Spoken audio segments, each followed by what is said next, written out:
Comment faire de 2019 l'année de tous tes succès, l'année de toutes tes réussites, l'année où tu vas surperformer? Parce qu'il y en a marre. Maintenant, on va passer à la vitesse supérieure, même on va passer 2 ou 3 crans. C'est le sujet donc, comme tu l'auras deviné, de ce nouvel épisode du podcast du business de la connaissance. Je suis Nico Pen, oui, mon nom n'a pas changé et nous sommes là pour transformer tes connaissances en or et pour mettre tout cela en place pour 2019. Parce que oui, on arrive là sur la partie de fin d'année, sur la résolution, sur le bilan, sur les objectifs à venir, sur toute cette période où tout le monde part avec plein de bonnes résolutions et puis au final, tout le monde les oublie au bout de 15 jours, 3 semaines. Voire même, certains définissent des objectifs et des objectifs qui ne sont soit totalement inatteignables ou alors des objectifs qui finalement n'ont aucun sens. Donc on va remettre tout cela à plat maintenant et je vais t'aider. Oui, comme d'hab, je vais t'aider et je vais t'aider surtout à définir une ligne directrice pour 2019, une orientation, une dynamique qui va t'amener vraiment vers un véritable succès dans le sens où tu vas commencer à agir, commencer à mettre en place des modes de fonctionnement, des comportements, un mindset qui va t'amener dans un autre step, qui va te pousser à aller dans une dynamique qui sera beaucoup plus productive, beaucoup plus performante pour toi, sans forcément bien évidemment t'épuiser, parce que c'est ça aussi. Et d'ailleurs, c'est intéressant parce que l'épuisement ne vient pas de la définition d'objectif ambitieux, mais l'épuisement vient parfois d'une mauvaise définition d'objectif, qui va nous amener sur du travail, du travail très peu intelligent, du travail très fort, mais comme on le sait, ce n'est pas celui qui travaille le plus qui va forcément réussir le mieux. C'est celui qui va travailler bien, mais surtout de façon intelligente. Donc on va remettre de l'intelligence dans tout cela. Alors avant toute chose, je vais te parler de la première fois que j'ai défini des objectifs de début d'année dans ma vie. C'était en 2008, dans l'année, le passage de l'année 2007 à 2008. Et c'était la première fois que je ne fixais pas des résolutions, mais des objectifs. Avec un ami, on avait fixé nos 10 commandements. Quelques années plus tard, on va dire même ou bien 7-8 ans plus tard, je me suis dit, tiens, j'aimerais bien les retrouver. Et j'étais revenu dessus.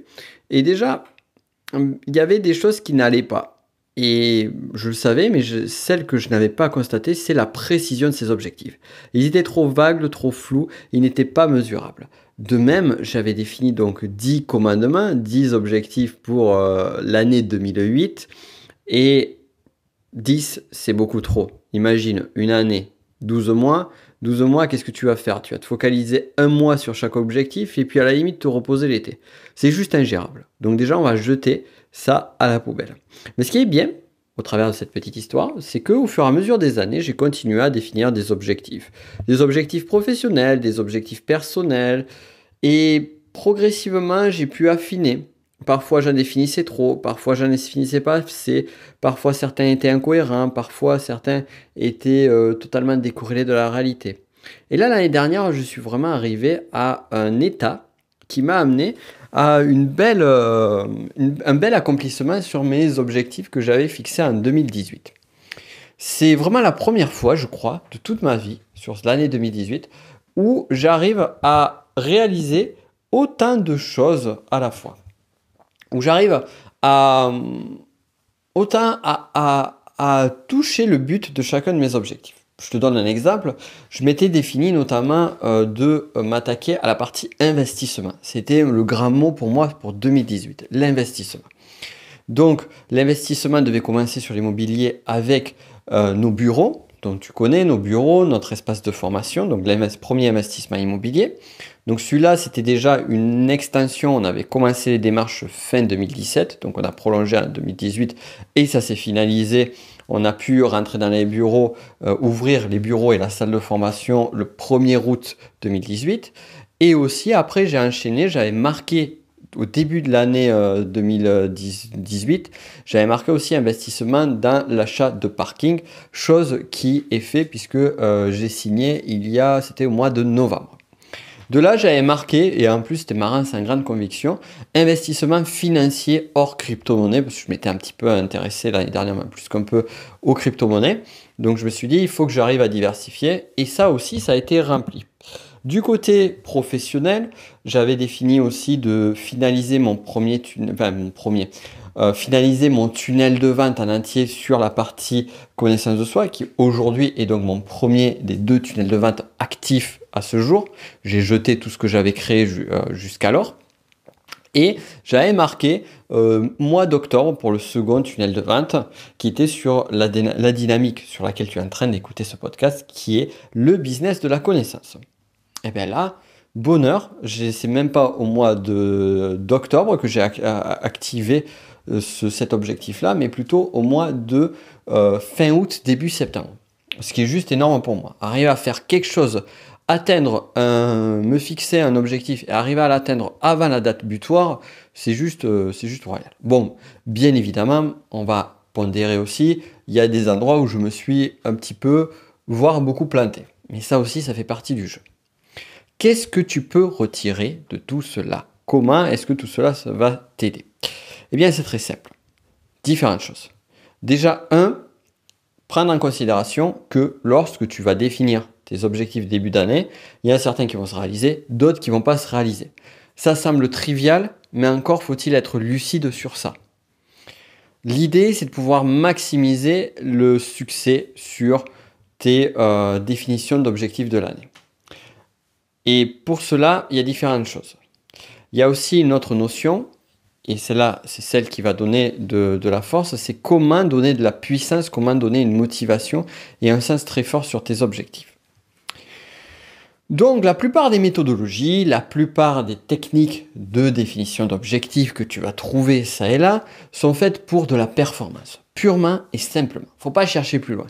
C'est genre, tu vas définir quelque chose, par exemple la technique SMART, moi je la jette à la poubelle. Si tu connais la technique SMART de réalisation d'objectifs, perso, je trouve c'est bien, c'est sympa quand tu débutes, c'est utile pour certains, mais c'est pas applicable à tout, ni à tout le monde, et c'est pas suffisamment ambitieux. Point, à la ligne. Ça, c'est à jeter. Pourquoi? Parce que parfois, eh bien, on peut définir quelque chose et ne pas savoir comment le réaliser. Et donc, si on utilise une méthodologie type SMART, à un moment donné, il y a marqué est-ce que l'objectif est atteignable? Mais si l'objectif est atteignable, si tu vois déjà comment l'atteindre avant de le poser, c'est que l'objectif n'est pas assez ambitieux, purement et simplement. Et nous, on veut arriver à faire des grandes choses. On veut arriver à avoir un type de performance qui dépasse ce que l'on va voir ça et là. Et ce que je constate au fur et à mesure du temps, c'est que plus on va définir quelque chose d'un peu, on va dire un peu fou, et bien plus ça va nous sortir de notre zone de confort. Et nous amener à une équation suivante. C'est-à-dire que, admettons que ton objectif, ça serait par exemple, d'augmenter ton audience. Tu peux dire, j'aimerais bien dépasser les 10 000 abonnés sur YouTube. Aujourd'hui, j'en ai 6 000. Ou j'ai une liste de 10 000 ou de 20 000 personnes qui me suivent par mail, on va dire plus modestement de 3 000 personnes qui me suivent par mail. J'aimerais bien multiplier par 2, en avoir 6 000. Là, lorsque tu vas définir ces objectifs-là, tu vas les définir de telle sorte que finalement, ce soit quelque chose de réaliste et un peu ambitieux, de telle sorte que tu vas bosser, et en bossant plus que ce que tu as bossé aujourd'hui, eh bien, ça devrait fonctionner. Or, cette voie-là ne va mener qu'à l'épuisement. Donc, pour reprendre l'histoire du mailing, de passer 3 000 à 6 000, tu as deux choix. Soit tu définis un objectif un petit peu plus raisonnable, et à ce moment-là, donc du coup, tu seras moins en surcharge, ou alors, et c'est ça que je t'invite à mener en termes de réflexion, choisir un objectif totalement démesuré. Exemple, tu as une liste mail de 3000 personnes, comment faire pour, à la fin de l'année 2019, basculer jusqu'à 20 000 personnes? Là, tu peux dire, mais c'est ouf, mais je ne peux pas y arriver. Et c'est justement ça qui devient intéressant. C'est que au moment où tu vas définir cela, eh bien, tu vas te rendre compte que les méthodologies que tu utilises aujourd'hui, que les techniques que tu mets en place aujourd'hui ne te permettront pas d'atteindre ce fameux objectif de 20 000. Et donc, ça va pousser ta réflexion, ça va pousser ta façon de réfléchir au contexte, au problème à résoudre, puisque là, on en vient sur une espèce de problème mathématique à résoudre. Ça va te pousser à aller au-delà, à chercher d'autres ressources, à chercher d'autres idées. Comme le dit l'expression, j'adore cette expression, c'est think outside the box. Pense en dehors de la boîte. Et justement, le fait de définir quelque chose d'un peu fou va permettre de sortir de notre mode de pensée. On est obligé de penser autrement, parce que si on pense tel quel, ça ne marche pas. Comme le disait Ford, me semble-t-il, me disait, si j'avais écouté les personnes autour de moi, j'aurais créé des chevaux qui courent plus vite. Et en fait, Ford et d'autres encore ont innové, donc c'est même pas Ford d'ailleurs, c'est même avant lui, mais toutes les personnes qui ont innové, eh bien ils ont innové en se disant pas comment je peux améliorer l'existant, mais comment je peux trouver une autre solution complètement, radicalement différente de ce qui est présent aujourd'hui. Tu vois, par exemple, pour la voiture, ben donc du coup c'était ça. Pour les cochers avec les chevaux, à un moment donné, la personne qui a dit ben, je vais inventer quelque chose d'automatique, de mécanique qui permette de remplacer les chevaux, eh bien là c'est quelque chose de complètement contre-intuitif par rapport à ce qui a été fait. Lorsque Gutenberg a développé le système d'imprimerie qu'on connaît aujourd'hui, eh bien c'est justement en allant dans une dynamique complètement différente qu'un copiste. À la limite, il aurait pu se dire, ben, pour arriver à produire plus de livres, eh bien, on va essayer de trouver un moyen d'engager plus de copistes ou de trouver un moyen pour qu'ils puissent écrire plus vite les livres. Non, il a une idée radicalement différente. Et ce mode de pensée, il est pas évident, il est très contre-intuitif, mais par contre, il peut être super simple parce qu'il va te pousser à faire des choses, à pousser à mettre en place des idées, pousser à mettre en place des dynamiques auxquelles tu n'as pas pensé aujourd'hui. Donc ça, je t'invite vraiment à le garder en tête pour ta définition de 2019. Et c'est ça qui va te permettre de créer de l'ambition sur tes projets. Alors maintenant, on va aller un petit peu plus loin. C'est que ça, j'aimerais vraiment, vraiment, vraiment que tu le fasses pour un seul et unique objectif que tu as pour 2019. Et pas n'importe lequel. Sur celui qui est le plus important pour toi. Pour tous les autres, eh bien à ce moment-là, va plutôt sur l'autre définition, qui est la définition réaliste, réalisable, et la définition réaliste, réalisable qui ne va pas te mettre dans un état de stress. Donc comme je te le disais, on peut par exemple reprendre la personne qui dit, ben voilà, j'ai aujourd'hui sur ma liste mail, j'ai 3000 personnes, bien je vais prendre un objectif démesuré de 20 000 personnes sur ma liste mail, et par contre, j'aimerais bien développer ma chaîne YouTube, mais sur ma chaîne YouTube, eh bien, j'ai aujourd'hui 6000 abonnés, j'aimerais arriver aux 10 000. Eh bien là, on peut peut-être essayer de le minimiser un peu. Ou alors, plutôt que le quantifier en résultat, et là je vais en venir au second point, plutôt le quantifier en résultats qui sont non maîtrisables, arriver à le quantifier sur des résultats qui sont plus maîtrisables. Et bien là se dire, ben voilà, je vais faire en sorte pour 2019 de prévoir la production de 100 vidéos. Alors que jusqu'à présent, sur 2018, j'ai fait que 50 vidéos. Tu vois, par exemple, là, c'est un peu plus quantifiable et maîtrisable.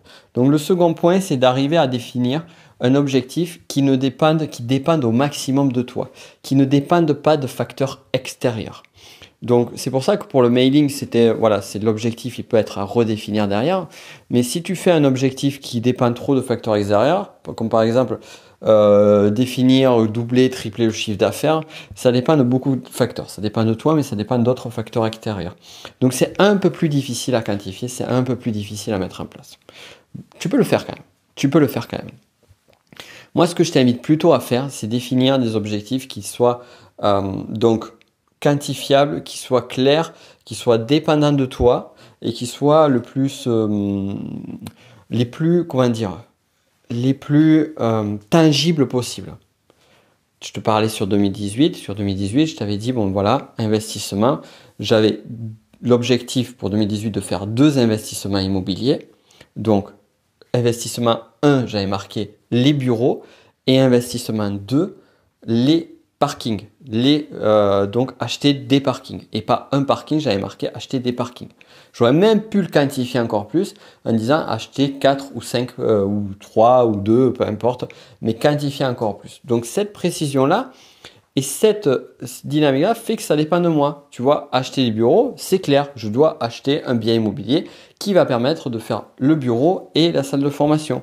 Acheter des parkings, c'est un bien immobilier qui est clair et après, à moi de définir où est-ce que je veux l'acheter, où est-ce que je veux les acheter et dans quelles conditions.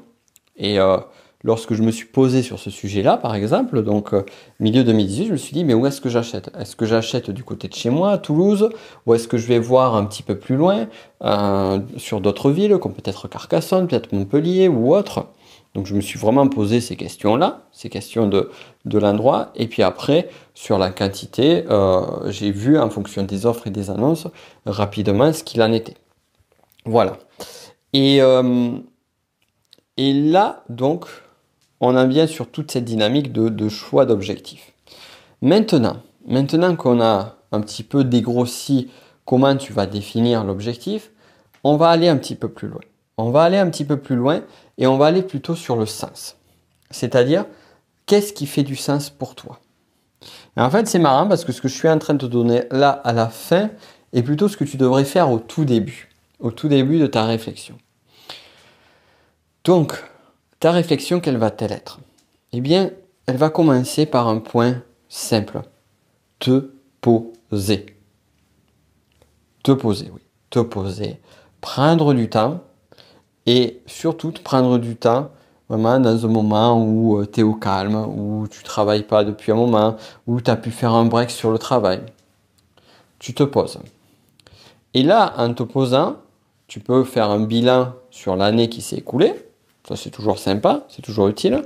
Surtout sur les bonnes choses qui sont passées cette année. Voir ce qui a bien marché, voir pourquoi ça a bien marché d'ailleurs. Voir aussi ce qui n'a pas marché, mais ça, généralement, on a tendance à le voir plus facilement que ce qui a bien marché. Et avant de définir les objectifs dans la dynamique telle que je te l'ai donnée là, tu vas faire quelque chose de beaucoup plus intéressant. C'est que tu vas te poser sur ta vision. Et pour que tes objectifs aient un maximum de sens, il faut aller plus loin qu'un an. Si tu vas juste sur un an, tu n'as pas une vision assez longue. Tu n'as pas une vision assez étendue. Et même, ça peut t'amener encore dans une dynamique de course de hamster où l'année prochaine, tu vas redéfinir des objectifs pour l'année d'après, puis l'année d'après, sans aucun sens, sans aucun lien, sans aucune intelligence. Et nous, on sait que lorsqu'on rajoute de l'intelligence sur ce que l'on fait, ça marche mieux. Ça marche mieux et ça simplifie les choses et ça permet vraiment de mettre un accélérateur, un très fort accélérateur. Donc, comment mettre l'intelligence? Tout simplement, et ça c'est notamment quelque chose que j'ai fait d'ailleurs cette semaine sur les quelques coachings que j'ai donnés. La thématique phare des coachings que j'ai donnés cette semaine, c'était justement les objectifs business pour 2019. La clé, c'est la notion de vision. La notion de vision. Avant de définir des objectifs, qui est très pratico-pratique, on va définir une vision. Et la vision, comment tu peux la définir? Il y a 1001 techniques. Moi, ce que j'aime bien en termes de vision, c'est d'aller au-delà d'un an. Donc, tu pourrais imaginer, par exemple, quelle serait ta vision idéale de ton activité professionnelle dans 3 ans. Mieux encore, dans 5 ans. Si tu arrives à aller encore plus loin, dans 10 ans, dans 20 ans. On va commencer avec le minimum, si ça te semble difficile. Parce que certains n'arrivent pas, ça a été mon cas. Pendant les premières années de mon activité, je n'avais pas une vision qui allait plus loin que 2-3 mois. Aujourd'hui, j'ai une vision qui va beaucoup, beaucoup plus loin. Donc, si tu n'es pas habitué à avoir une vision lointaine, commence avec toi 3 ans. Dans 3 ans, dans 5 ans, où est-ce que tu te trouverais? Qu'est-ce que serait ton activité professionnelle? Quels seraient les résultats? Quel serait aussi ton mode de fonctionnement, ton style de vie au regard de ton activité professionnelle, c'est-à-dire comment s'imbrique l'un dans l'autre. Est-ce que tu te vois bouger aux quatre coins du monde? Est-ce que tu te vois faire des conférences? Est-ce que tu te vois faire du présentiel? Est-ce que tu te vois plutôt dans un mode, on va dire, un petit peu plus ermite? Chacun a un style de lifestyle bien particulier. Ou est-ce que tu te vois justement en train de ne rien faire et juste avoir mis tout en pilote automatique? Rien que ça, la notion de sens, pour arrêter de courir un peu. Arrêter de courir et commencer à mettre en place des choses qui vont dans la dynamique la plus juste pour toi. Si par exemple, tu vas dans une dynamique où tu te dis, ben, dans 5 ans, j'aimerais que tout soit en automatique. Est-ce que le plus intelligent pour toi, l'année prochaine, c'est de faire une centaine de vidéos sur YouTube? Pas forcément. Pas forcément. Peut-être, mais pas forcément. Le sens de ce que tu vas définir pour 2019 va dépendre de ta vision. Donc, projette-toi au maximum. C'est pour ça que tu as besoin d'un moment de calme, un moment de balade, un moment de réflexion, voire plusieurs moments. Tu peux te prévoir, par exemple, bah là j'ai une semaine de vacances. Pendant cette semaine de vacances, puis un mardi et mercredi, je vais me balader, puis je prends un petit peu de temps, tiens, pour réfléchir à la vision. Tiens, où est-ce que je me verrai dans 5 ans? Comment est-ce que je me verrai? Prends ton temps vraiment pour réfléchir sur ça, prends ton temps pour débloquer tout cela. Ta définition d'objectif 2019, tu n'as pas besoin de le faire dans un laps de temps entre 16h et 16h15 le 31 janvier 2018. Non, tu peux prendre le temps. Tu peux prendre une période de une semaine, 15 jours, 3 semaines. Pour te donner une idée, pour te donner mon mode de fonctionnement, mon anniversaire est début décembre. Donc du coup, je rentre dans une nouvelle année au regard de mon anniversaire. Et après, on a la nouvelle année civile qui est une dizaine, une vingtaine de jours après. Donc en fait, ce que je fais, c'est que entre le moment de mon anniversaire et le nouvel an, eh bien, je prends toute cette période-là pour préparer l'année à venir. Pour vraiment, comme un peu une phase de démarrage, une espèce de phase de préparation où tu es au calme, où tu es isolé, où tu mets petit à petit les steps les uns après les autres. Maintenant, pour la vision, cette année, c'est la première année où je fais ça, c'est même la première fois où je vais aussi loin. Je t'invite à le faire si tu le souhaites. Et j'ai testé quelque chose de juste génial.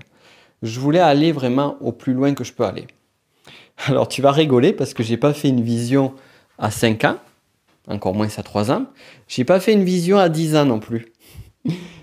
J'ai pas fait une vision à 20 ans. Non, j'ai fait une vision à 100 ans. Oui, tu m'as bien compris, hein. J'ai fait une vision à 100 ans. Donc, pas dans le sens où je suis un adepte de transhumanisme et que je me vois dans 100 ans avec pas mal de membres cybernétiques encore vivants. Non, loin de là. Non, j'ai mis 100 ans volontairement pour me dire en décembre 2118, qu'est-ce qui restera de mon œuvre? Qu'est-ce qui restera de tout ce que j'ai créé? Quelle sera la contribution? Comment mon œuvre vivra après ma mort? Et là, on va très loin. Là, on va très très loin parce qu'on est littéralement sur la partie mission de vie. Mission de vie, qui d'ailleurs est un autre sujet que j'ai traité sur des formations qui sont moins des formations business, plus des formations liées à la connaissance de soi. Tiens, je vais te mettre le lien juste en dessous de ce podcast, comme ça tu pourras voir ma formation justement sur ce sujet où tu as comment trouver du sens à ta vie. Et pour la partie mission de vie, je t'invite fortement, très très très fortement sur le bon de commande, à cocher la case sur les 9 questions en or pour trouver sa mission de vie. Tu le trouveras là sur la page. Et comme ça, tu auras les questionnements qui vont t'aider à chercher la mission de vie. Et ça va t'aider dans ton business. Parce qu'il n'y a rien de plus puissant comme énergie qu'une énergie de contribution. Donc du coup, parmi ces exercices-là, ben, je me suis dit, voilà, 100 ans après aujourd'hui, eh bien, qu'est-ce qui reste de moi? Et après avoir défini ça 100 ans après, eh bien, je suis redescendu. Je suis redescendu à dans 20 ans au regard d'aujourd'hui. En gros, décembre 2038, eh bien, qu'est-ce que je fais? Où je suis? Quelle est ma vie? et quel est, entre guillemets, mon œuvre, mon accomplissement. Puis je suis redescendu à, et bien là on en vient à ce dont on a parlé, à 5 ans. Et après, je suis revenu de 5 ans, donc voilà, là on a la vision à 5 ans, à la vision à 1 an. Donc décembre 2019, qu'est-ce qu'il en est pour moi? Donc ce que tu peux faire, c'est voilà, tu définis une vision à 5 ans, à minima, ou alors tu peux faire le fou et aller jusqu'à 100 ans, comme c'est le cas pour moi. Et tu redescends, tu redescends, tu redescends. Et en redescendant, tu es arrivé donc à décembre 2019. Et là, ça va être beaucoup plus clair. Parce que tu vas regarder ce que tu aimerais avoir en fin 2019 au regard d'une projection beaucoup plus longue. Donc du coup, tu vas te rendre compte que les objectifs, les idées, les dynamiques dans lesquelles tu étais parti au départ ne sont pas forcément les plus adéquates. Je vais te donner pareil toujours, je te raconte mes histoires toujours pour te donner des exemples très pratico-pratiques et que je peux partager publiquement parce que je ne vais pas partager aussi forcément les infos voilà, des échanges que je peux avoir en coaching ou autre. Mais sur mon cas personnel, j'avais défini sur 2019, je me suis dit j'aimerais me mettre à recommencer à écrire. Donc j'ai écrit des e-books, c'était en 2010-2011.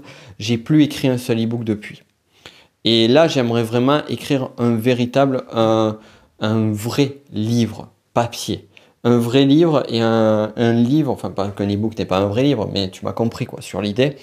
Un livre qui soit posé, où je pose ma pensée, où je pose tout cela, et quelque chose qui soit, donc voilà, format papier, format numérique, et quelque chose qui soit aussi décorrélé, qui soit plus dans une dynamique de contribution que dans une dynamique, on va dire, business, même si je mets toujours les deux en lien.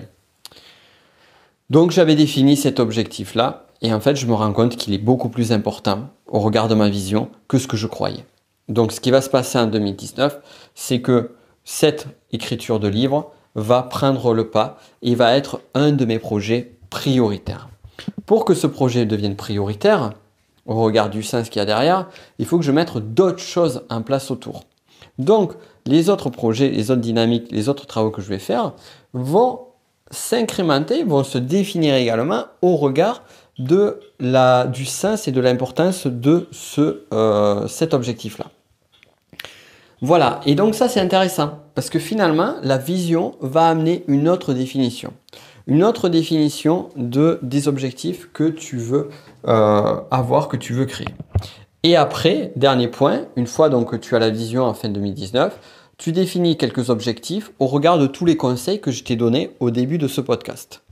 Et là, tu as absolument tout ce qu'il faut. Juste petite recommandation, c'est sur donc tes définitions d'objectifs 2019, comme je l'ai dit un petit peu en avant, c'est n'en est pas beaucoup.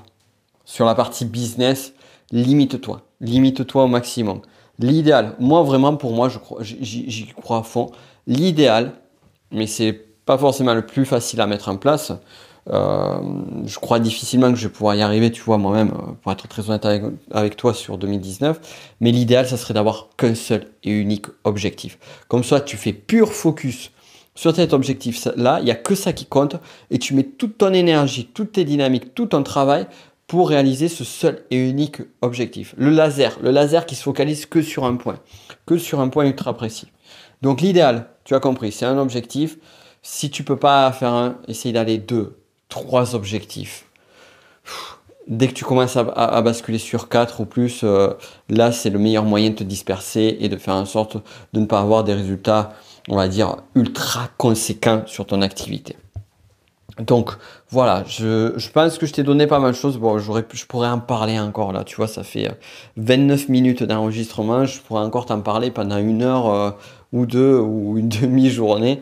Parce que ça, j'ai tellement bossé sur les objectifs. J'ai tellement aussi testé de choses ça et là que j'ai de quoi te parler et de quoi aussi te donner d'infos sur des cas particuliers. Dans tous les cas, mets ça en place et puis aussi profite des vacances pour te former. Je ne sais pas si tu suis avec moi la formation Transformer vos connaissances en un produit rentable.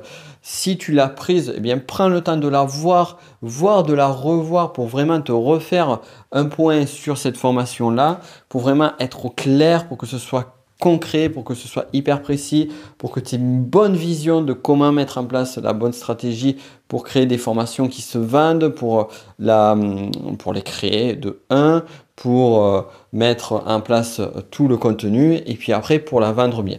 Si tu n'as pas encore récupéré cette formation, eh bien, je suis pas content parce que pourquoi? Parce que tout simplement, eh bien, elle est hyper accessible.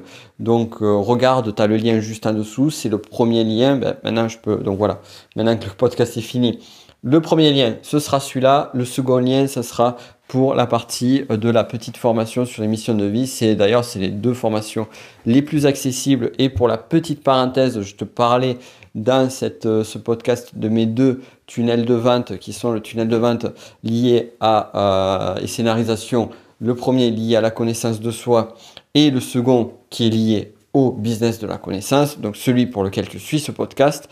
Donc là, tu pourras les découvrir et aussi avoir des offres promo sur les différentes formations que je te propose. En gros, c'est le seul moyen d'entrer et de pouvoir regarder, découvrir mes produits, mes offres et en profiter au maximum. D'ici là, eh bien, écoute, je te souhaite donc de bien travailler là-dessus. Je te souhaite de belles fêtes, de bien profiter de ton Noël. Si tu écoutes son podcast avant, bien profiter de tout cela. Prends du temps pour toi, prends du temps pour te détendre, prends du temps pour profiter avec ta famille, pour profiter avec tes amis, pour profiter aussi avec toi-même. Ça fait du bien de profiter, de se retrouver de soi avec soi. Et puis on se retrouve, je sais pas quand on se retrouvera, peut-être qu'il y aura un podcast entre Noël et le Nouvel An, j'en ai aucune idée, ou sinon ça sera à la rentrée. Bon, allez. Et ah oui, dernier point, pense à mettre un 5 étoiles si tu es sur iTunes avec un petit commentaire, ça serait juste parfait. Et vraiment pour si tu as aimé la qualité de ce contenu, et pour moi, ça serait un juste remerciement pour le travail que j'essaie de te diffuser gratuitement au travers de ces podcasts. Merci à toi et on se retrouve très vite.